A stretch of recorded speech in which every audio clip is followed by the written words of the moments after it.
ഏത് നിമിഷവും കുതിച്ചു പാഞ്ഞു വരുന്ന ട്രെയിനിടിച്ച് ജീവൻ പോകുമോ എന്ന പ്രാണഭയത്തോടെയാണ് ഇന്ത്യൻ റെയിൽവേയിലെ ഏതാണ്ട് 3 ലക്ഷം ട്രാക്ക് മെയിൻ്റനർമാർ തൊഴിലെടുക്കുന്നത്. ഇവരുടെ സുരക്ഷിതത്വത്തിന് ഒരു വിലയുമില്ലെന്ന് മനസ്സിലാക്കാൻ വലിയ ഗവേഷണമൊന്നും നടത്തേണ്ടതില്ല. 8 വർഷം മുമ്പ് പുറത്തു വന്ന ലവാസ കമ്മിറ്റി റിപ്പോർട്ട് അനുസരിച്ച് ഓരോ വർഷവും 500-ലധികം ട്രാക്ക് മെയിൻ്റനർമാരാണ് കൊല്ലപ്പെടുന്നത്. കഴിഞ്ഞ 5 വർഷത്തിനിടയിൽ തങ്ങളുടെ ഡ്യൂട്ടി നിർവഹിക്കുന്നതിനിടെ തിരുവനന്തപുരം ഡിവിഷനിൽ മാത്രം ട്രെയിനിടിച്ചു മരിച്ചത് 15 പേരാണ്. ദിവസങ്ങൾക്ക് മുമ്പ് ട്രാക്ക് പരിശോധന നടത്തുന്നതിനിടെ തൃശ്ശൂരിൽ വേണാട് എക്സ്പ്രസ് ഇടിച്ച് ജീവൻ പോയ KS ഉത്തമനാണ് റെയിൽവേയുടെ അവഗണനയും പരിഷ്കരണ നടപടികളുമില്ലാത്തത് മൂലം ആവർത്തിച്ചുകൊണ്ടിരിക്കുന്ന ഈ ദുരന്തത്തിന് ഇരയാകേണ്ടി വന്ന അവസാനത്തെയാൾ.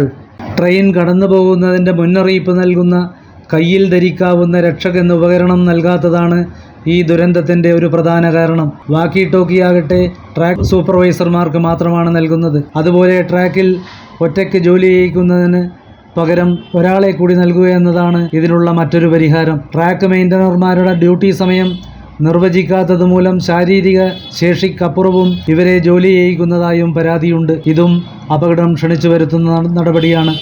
വളരെ ജൂനിയറായ ജീവനക്കാരെ പരിശോധനയ്ക്ക് അയക്കുന്നത് മൂലം അവരുടെ പരിചയമില്ലായ്മ അപകടം ക്ഷണിച്ചു വരുത്തുന്നു. വളവുകളിൽ ട്രെയിനുകൾ എത്തുന്നതറിയാതെയാണ് പലപ്പോഴും മെയിൻ്റനർമാർ അപകടത്തിൽ ചാടുന്നത്. അതുപോലെ ശക്തമായ മഴയിലും കാറ്റിലും ട്രെയിൻ അടുത്തെത്തുന്നത് തിരിച്ചറിയാൻ കഴിയാതെ പോകുന്നതും അപകടത്തിനിരയാക്കുന്നു. 15 കിലോയിലധികമുള്ള ടൂൾ കിറ്റ് ചുമന്ന് കിലോമീറ്ററുകളോളം പൊരുവയിലെത്തും കനത്ത മഴയിലും പാളങ്ങളിലൂടെ നടന്ന് തങ്ങളുടെ ജോലി നിർവഹിക്കുന്നവരിൽ ആകെ 8000 വനിതകളുമുണ്ട്. ഇവർക്ക് പ്രത്യേക വാഷ്റൂമുകൾ പോലുമില്ല. പലപ്പോഴും ഒരാൾ 20 കിലോമീറ്ററിലധികം രാത്രി പരിശോധന നടത്തുന്ന സംഭവങ്ങളുമുണ്ട്. ഈ നൈറ്റ് പെട്രോളിങ്ങിനിടെ വന്യമൃഗങ്ങളടക്കം പലതും നേരിടേണ്ടി വരുന്നു. എല്ലാ പൊതുമേഖലാ സ്ഥാപനങ്ങളിലും രാത്രി ജോലി ചെയ്യുന്നവർക്ക് പാലും മറ്റു ലഘുഭക്ഷണങ്ങളും നൽകുമ്പോൾ റെയിൽവേ കുടിവെള്ളം മാത്രമാണ് നൽകുന്നത്. 6 മാസം കൂടുമ്പോൾ സുരക്ഷാ ഷൂസും വർഷത്തിലൊരിക്കൽ റെയിൻകോട്ടും 2 വർഷത്തിലൊരിക്കൽ ശീതകാല വസ്ത്രങ്ങളും രക്ഷക് എന്ന സുരക്ഷാ ഉപകരണവും നൽകണമെന്നാണ് നിയമം.